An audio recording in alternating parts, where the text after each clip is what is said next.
একদিন বিকেলে দাদিমা ও তার নাতি নাতনিদের নিয়ে বসে আছে। তারা দাদিমাকে বলল গল্প শোনাতে। তখন দাদিমা নাতি নাতনিদের খুশি করার জন্য গল্প শোনাতে রাজি হলো। গল্পের নাম ছিল খরগোশ ও কচ্ছপের দৌড় প্রতিযোগিতা। ঠিক আছে, তাহলে শোনো, আমি তোমাদের একটা গল্প শোনাচ্ছি। এক ছিল খরগোশ আর এক ছিল কচ্ছপ। খরগোশ বলল, ভাই কচ্ছপ, তুমি এত ধীর কেন? তুমি কি রওনা দিয়ে কোথাও শেষ পর্যন্ত পৌঁছাও? তারপরে কি হলো দাদি? তাহলে কি খরগোশ আর কচ্ছপ দৌড় প্রতিযোগিতা শুরু করেছিল? তারপর কচ্ছপ বলল, অবশ্যই, তুমি কি আমার সাথে দৌড় প্রতিযোগিতা করতে চাও? এদিকে খরগোশ অহংকার করে বলে উঠল, অবশ্যই, চলো দেখি কে কাকে হারাতে পারে। তারপরে তারা দৌড় প্রতিযোগিতায় নামলো। এরপরে দুইজন একসাথে দৌড়াতে শুরু করলো। কচ্ছপ ও খরগোশ একসাথে দৌড়াচ্ছে। খরগোশ তো বাবা খুব দ্রুত চলতে পারে।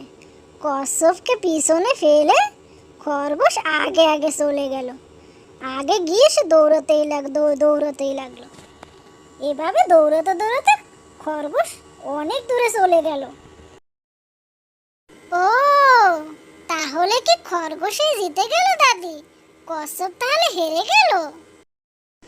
না না নাতনি, এখানে শেষ হয়নি। খরগোশ তো খুব অহংকারী, সেই জন্য তার অহংকার নিয়ে খরগোশ ছুটতে ছুটতে অনেক দূর চলে গেল। ছুটতে পিছনে তাকিয়ে দেখে কচ্ছপকে দেখা যাচ্ছে না। তাহলে কি দাদি খরগোশই জিতে গেল? কচ্ছপ আর জিততে পারবে না? না না রাজু, খরগোশ তো অহংকারী, তার অহংকার নিয়ে ভাবলো কচ্ছপকে তো দেখা যাচ্ছে না, আমি একটু জিরিয়ে নিই। জিরাতে খরগোশ ওখানেই ঘুমিয়ে পড়ল। এদিকে কচ্ছপ তো চলতেই আছে। চলতে এক সময় খরগোশকে পিছনে রেখে আসে। এরপরে কচ্ছপ তো সামনেই চলে গেল। তারপরে খরগোশ ঘুম থেকে জেগে উঠে দেখলো আগে পিছে কেউ নেই। তখন আবার খরগোশ দৌড়াতে শুরু করলো। ও, অনেক মজার ঘটনা তো দাদি। তাহলে খরগোশ যে আবার দৌড়ানো শুরু করলো, কচ্ছপকে এবার হারিয়ে দেবে নাকি খরগোশ? না না, খরগোশ ওখানে যাওয়ার আগেই কচ্ছপ ওখানে পৌঁছে গেছে।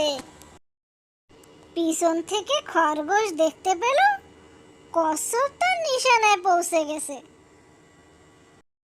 তখন প্রতিযোগিতায় কচ্ছপ জিতে গেল আর খরগোশ হেরে গেল। এখন বলো, এই গল্প থেকে তোমরা কি শিখেছো? অনেক মজার গল্প ছিল দাদি। এখন আমরা কি শিখলাম সেটা তুমিই বলে দাও আমাদের। এই গল্পের মধ্যে আমরা বুঝতে পারলাম প্রতিযোগিতায় অংশ নিয়ে অপর পক্ষকে কখনো ছোট করে দেখতে হয় না।